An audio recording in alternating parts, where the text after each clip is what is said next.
기도하겠습니다. 좋으신 아버지 하나님, 오늘도 우리에게 이 날을 허락하여 주시고 또 우리를 이 아침에 깨워 주셔서 주의 말씀 가운데 출발하게 하시니 감사를 드립니다. 주님, 우리에게 오늘도 생명이 되시는 말씀을 주시고 그 말씀 붙들고 오늘도 하나님께서 이끌어 가시는 선한 역사, 또 주님께서 원하시는 그 하나님의 사람의 마음으로 살아가는 저희들이 되게 하여 주시옵소서. 그래서 아버지 하나님, 우리 가운데 생명과 하늘의 평화, 또 하나님의 선한 일들이 일어나게 하여 주시옵소서. 우리 구주 예수 그리스도 이름으로 기도드립니다. 아멘. 오늘 우리에게 주신 말씀은 열왕기하 4장입니다. 본문 읽기는 4장 1절에서 7절입니다. 선지자의 제자들의 아내 중에 한 여인이 엘리사에게 부르짖어 이르되, 당신의 종 나의 남편이 이미 죽었는데 당신의 종이 여호와를 경외한 줄은 당신이 아시는 바이다. 이제 빚 준 사람이 와서 나의 두 아이를 데려가 그의 종을 삼고자 하나이다 하니, 엘리사가 그에게 이르되 내가 너를 위하여 어떻게 하랴? 내 집에 무엇이 있는지 내게 말하라.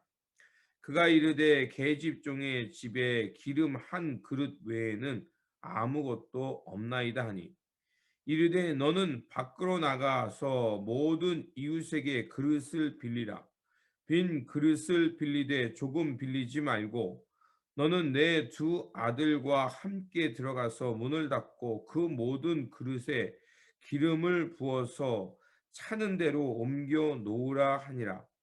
여인이 물러가서 그의 두 아들과 함께 문을 닫은 후에 그들은 그릇을 그에게로 가져오고 그는 부었더니 그릇에 다 찬지라. 여인이 아들에게 이르되 또 그릇을 내게로 가져오라 하니, 아들이 이르되 다른 그릇이 없나이다 하니 기름이 곧 그쳤더라. 그 여인이 하나님의 사람에게 나가서 말하니, 그가 이르되 너는 가서 기름을 팔아 빚을 갚고 남은 것으로 너와 내 두 아들이 생활하라 하였더라. 아멘. 오늘 본문 말씀은 엘리사가 과부를 구제하는 말씀과 또 수넴 여인의 아들을 살리는 말씀입니다. 본장의 말씀을 내용을 구분한다면 이제 과부가 이제 빚을 졌는데 그 빚 때문에 자신의 아들이 팔려가는 그 위기 속에 있을 때 엘리사가 이제 이웃 사람들에게 빈 그릇을 빌려다가 그것을 이제 따라 보면 너희들이 넉넉하게 될 것이다, 이렇게 해서 그 그릇에 기름이 가득 차게 돼서 결국 빚을 갚고 또 구제받게 되는 말씀입니다. 그리고 또 이제 8절에서 10절에서는 수넴 여인이 엘리사를 극진히 대접하고요. 그리고 또 그 여인에게 자식이 임합니다. 그러니까 아이를 못 낳는 여인에게 자식이 있다는 것은 하나님의 끊어졌던 생명이 그 생명 가운데 임했다는 거죠. 그리고 그 아들이 죽게 됐을 때 소생시키고, 그리고 38절에서 44절은 이제 그 엘리사에게는 사도 생도들이 있었던 거죠. 예, 그들이 이제 그 해독제를 먹고 그 독에서 벗어나게 되는 기적이 나오는 말씀입니다. 오늘 우리가 읽었던 말씀은 이제 엘리사가 과부를 구제하는 말씀입니다. 어느 날 엘리사에게 그 선지자의 미망인, 즉 선지자 그룹, 그의 미망인이 찾아옵니다. 이 여인이 이제 그 엘리사를 따르는 선지자 상도였는데 이제 죽게 됐는데 그만 빚을 지고 죽게 되었습니다. 그러자 빚을 준 사람이 찾아와서 두 아들을 노예로 끌려가고자 합니다. 빚을 갚지 못하니까 이제 아들을 데려가려고 했던 거죠. 자, 그런 위기 가운데 있을 때 그 여인이 엘리사를 찾아옵니다. 그리고 이 과부는 엘리사에게 도움을 청하게 되는 거죠. 이때 엘리사가 뭐라고 말하냐면, 그 여인의 딱한 사정을 알면서 내가 너를 어떻게 도와주냐, 그리고 내 집에 무엇이 있느냐라고 2절에서 말합니다. 내 집에 무엇이 있느냐, 내게 말하라, 이렇게 말을 하게 되죠. 그러자 그 여인은 이제 마지막 그 그릇 한 병, 그러니까 기름 한 병 그것만 남아 있다라고 말을 하게 됩니다. 그리고 이제 엘리사는 그 과부에게 이제 다른 사람들에게 그릇을 빌려서 다 문을 닫고 들어가서 그 그릇을 다 옮겨 담아라. 그러면 하나님께서 그 그릇을 가득 채워 주실 것이다라는 이런 이야기를 합니다. 말이 안 되는 얘기죠. 그런데 이 여인과 그 아들은 이제 그 절박한 상황 가운데 엘리사의 말을 의지해서 문을 닫고 그렇게 했더니 실제로 이제 자신들이 가져온 그릇에 가득 차는 그런 일이 있고 그것을 팔아서 빚을 갚고 또 과부들이 생활할 수 있게 되었던 것입니다. 자, 이런 말씀들 그리고 그 뒤에 나오는 말씀이 또 뭐냐면 이제 수넴 여인에게 아들이 없었습니다.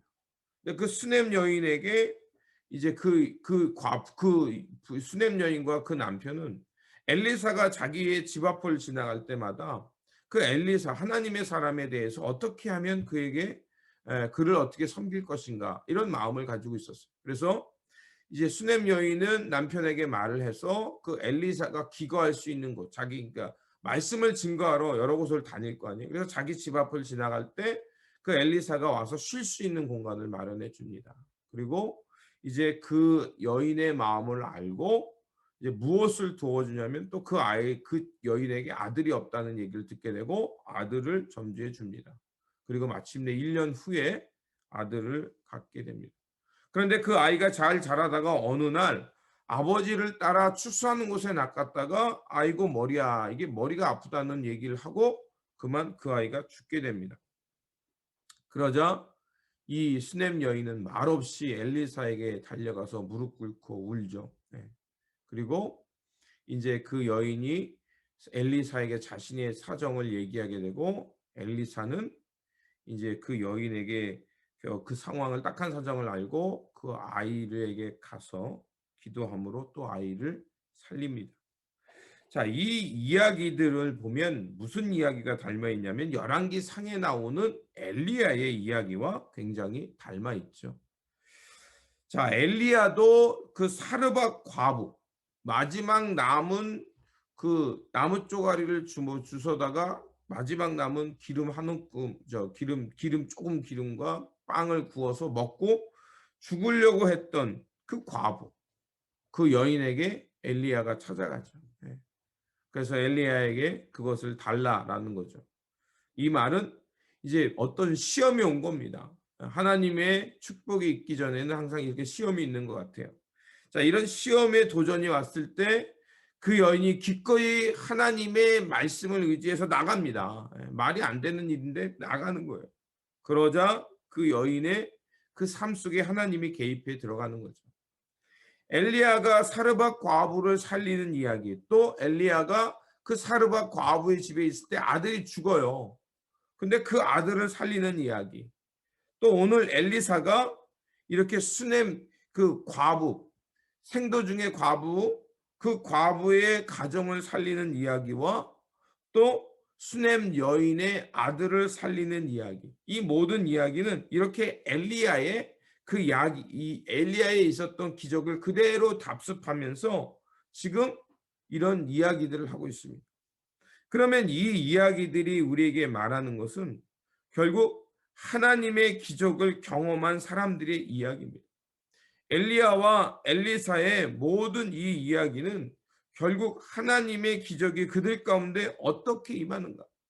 그리고 하나님은 그 기적을 통해서 그 가난하고 소외된 이들, 죽음으로 내몰린 이들에게 하나님이 그들 가운데 개입하셔서 살게 하시고 죽은 자의 죽은 곳에서 부활케 하셔서 생명의 자리로 옮기신다는 것을 말하고 있습니다. 그리고 그들이 이런 하나님의 기적을 경험할 수 있었던 것은 모두 다 하나님의 사람 앞에, 즉 하나님의 말씀 앞으로 나왔다는 것입니다.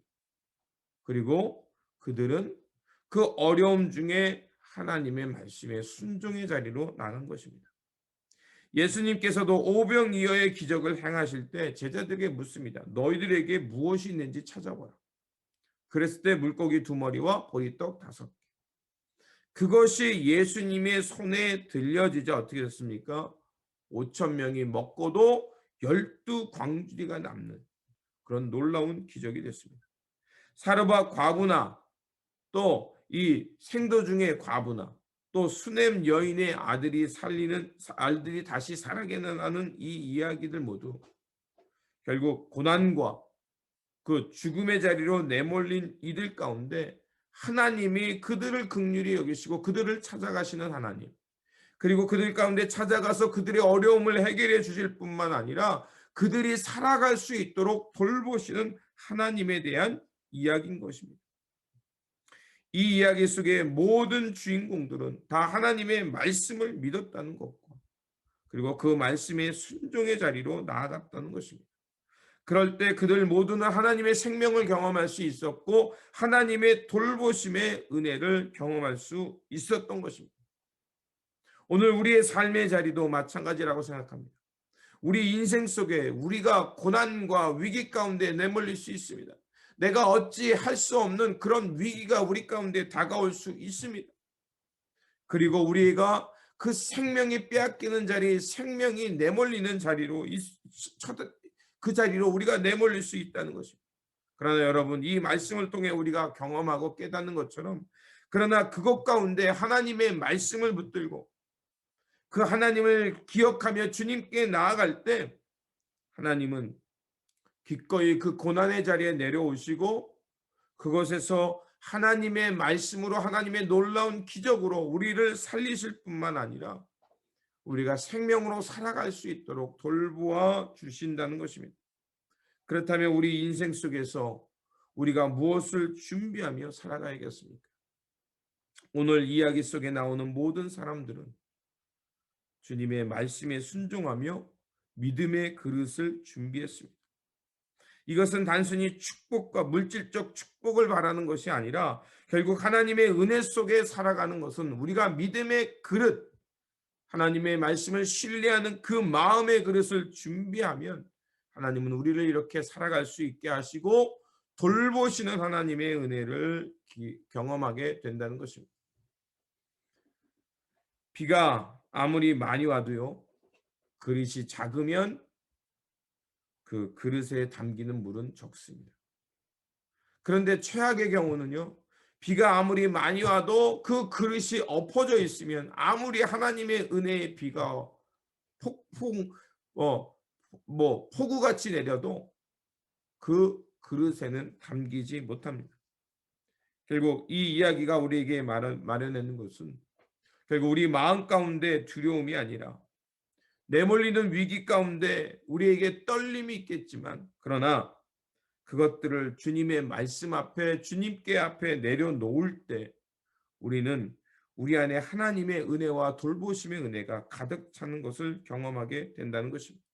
그러므로 오늘도 우리에게 주어진 이 삶의 자리 속에서 하나님을 경외하며 생사화복을 주관하시고 우리를 오늘도 그 위기 가운데 구원해 주시는 주님을 기억하고 또 오늘도 우리에게 주신 그 말씀에 순종하면서 순종의 그릇을 준비함으로 하나님의 은혜가 가득한 삶, 하나님의 돌보심과 생명이 가득한 그 삶 속에서 하나님의 놀라운 은총과 기적을 경험하며 살아가는 그 은혜의 삶, 은총의 삶이 되시기를 주님의 이름으로 축원드립니다.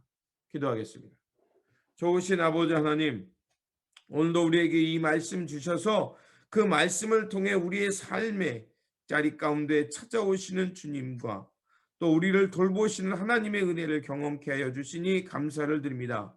오늘도 이 말씀 속에 나오는 그 이야기의 주인공들처럼 하나님의 말씀에 순종하는 사람 되게 하시고 또 주님의 말씀을 믿음으로 나아감을 통해서 우리 안에 하나님의 은혜가 가득 차는 삶이 되도록 도와주시옵소서. 그래서 우리의 인생을 돌보주실 뿐만 아니라 하나님의 놀라운 기적이 우리 삶 속에 일어난다는 것을 경험하며 오늘도 주신 생명 가운데 하나님의 이름을 높이며 하나님의 놀라운 은혜가 우리를 통해 이웃들에게 전파되며 하나님의 생명의 역사가 우리 안에 풍성히 일어나는 그 기적의 삶을 살아내는 우리들이 되게 하여 주시옵소서.